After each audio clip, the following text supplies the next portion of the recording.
Assalamualaikum warahmatullahi wabarakatuh. Selamat pagi, salam sejahtera buat kita semua. Alhamdulillah, puji syukur kehadirat Allah SWT, kita dapat bertemu kembali dalam mata pelajaran PPKN. Pada pagi hari ini kita akan membahas bab 1, kasus-kasus pelanggaran hak dan pengingkaran kewajiban warga negara, melanjutkan materi minggu lalu. Sebelum kita mulai pelajaran, kita berdoa terlebih dahulu menurut agama dan kepercayaan kita masing-masing. Berdoa dimulai. Berdoa selesai. Bagaimana kabar kalian pada pagi ini? Semoga kalian selalu sehat. Amin. Tetaplah semangat, terus berusaha dan berdoa. Semoga apa yang kalian pelajari hari ini bermanfaat buat kehidupan kalian. Submateri kita pada pagi ini adalah B. Substansi hak dan kewajiban warga negara dalam Pancasila.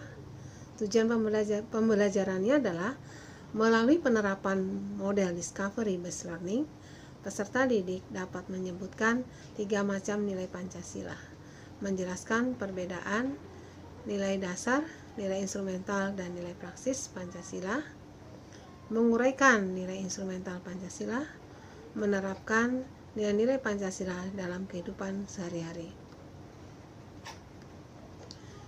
Sebagai dasar negara, ideologi bangsa, falsafah bangsa, serta pandangan hidup bangsa, Pancasila mengandung nilai dasar, nilai instrumental, dan nilai praksis.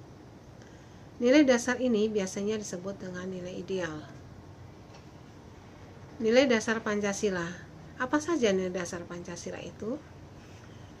Nilai dasar Pancasila ini terdiri dari 5 nilai yang terdapat di dalam pembukaan Undang-Undang Dasar Negara Republik Indonesia tahun 1945 pada alinea keempat, yaitu nilai yang pertama, 1. Ketuhanan yang Maha Esa, 2. Kemanusiaan yang adil dan beradab, 3. Persatuan Indonesia, 4.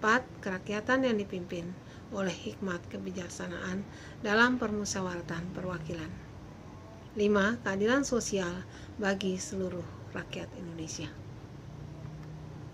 Nilai dasar ini bersifat tetap dan tidak dapat diubah.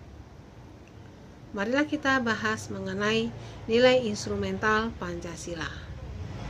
Nilai yang pertama adalah nilai yang terkandung dalam sila pertama, adalah adanya pengakuan dan keyakinan bangsa terhadap Tuhan Yang Maha Esa.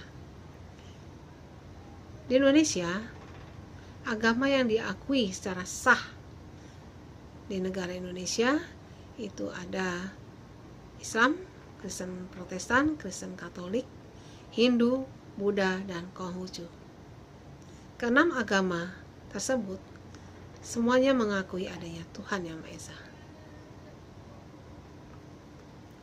Nilai ketuhanan juga memiliki arti kebebasan untuk memeluk agama, menghormati kemerdekaan beragama, tidak memaksa atau berlaku diskriminatif antar umat beragama. Nilai yang terkandung dalam sila kedua adalah kesadaran sikap dan perilaku agar sesuai dengan nilai-nilai moral dalam hidup bersama atas dasar tuntutan hati nurani dengan memperlakukan sesuatu hal sebagaimana mestinya. Bagaimana kita memperlakukan guru? Siswa harus sopan terhadap guru. Siswa harus sopan kepada orang tua. Dan kita juga harus memperlakukan seseorang itu sebagaimana mestinya memperlakukan orang tersebut sebagai manusia. Nilai yang terkandung dalam sila ketiga juga berarti bahwa adanya hak menikmati berbagai hak asasi tanpa pembatasan dan belenggu. Adanya hak manusia bergaul satu sama lainnya dalam semangat persaudaraan, serta pada dasarnya tiap individu dilahirkan merdeka, serta mempunyai martabat dan hak-hak yang sama dengan yang lainnya. Nilai yang terkandung dalam sila keempat, yaitu sebagai warga negara, kita memiliki hak untuk mengeluarkan pendapat, berkumpul, ikut serta dalam pemerintahan, dan berkewajiban mengedepankan pengambilan keputusan secara musyawarah. Dalam sila kelima, kita berhak dilindungi dan mendapatkan jaminan sosial. Dengan demikian, kita mendapatkan hak milik, mendapatkan pekerjaan, dan perlindungan kesehatan. Ini contohnya bila kita ke dokter, nah dokter akan memperlakukan pasien sama tanpa membedakan dia kaya atau miskin. Pancasila sebagai dasar negara menjiwai tiap peraturan perundang-undangan yang berlaku di Indonesia. Nah, sekarang kita bahas mengenai nilai praksis. Apa itu nilai praksis Pancasila? Nilai praksis merupakan bentuk konkret dari nilai-nilai instrumental dalam kehidupan sehari-hari. Nilai praksis senantiasa berubah dan berkembang sesuai zaman dan perubahan dalam masyarakat. Sebagai warga negara yang baik, marilah kita menerapkan nilai-nilai Pancasila dalam kehidupan kita sehari-hari. Semoga materi yang saya jelaskan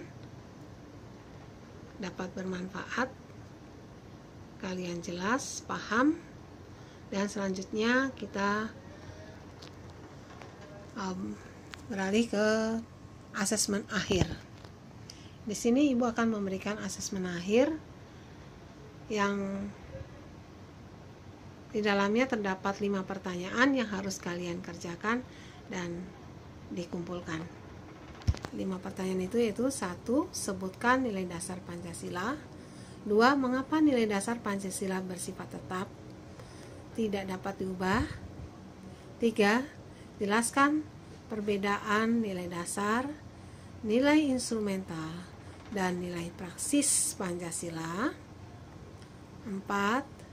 Uraikan nilai instrumental Pancasila, sila pertama sampai ke-5 Pancasila. 5. Apakah kalian sudah menerapkan nilai-nilai Pancasila dalam kehidupan sehari-hari? Buktikan perbuatan apa yang telah kalian lakukan sesuai dengan nilai instrumental Pancasila. Selamat mengerjakan, semoga sukses. Sampai di sini penjelasan Ibu pada pagi ini. Semoga bermanfaat. Mohon maaf bila ada yang salah. Wassalamualaikum warahmatullahi wabarakatuh.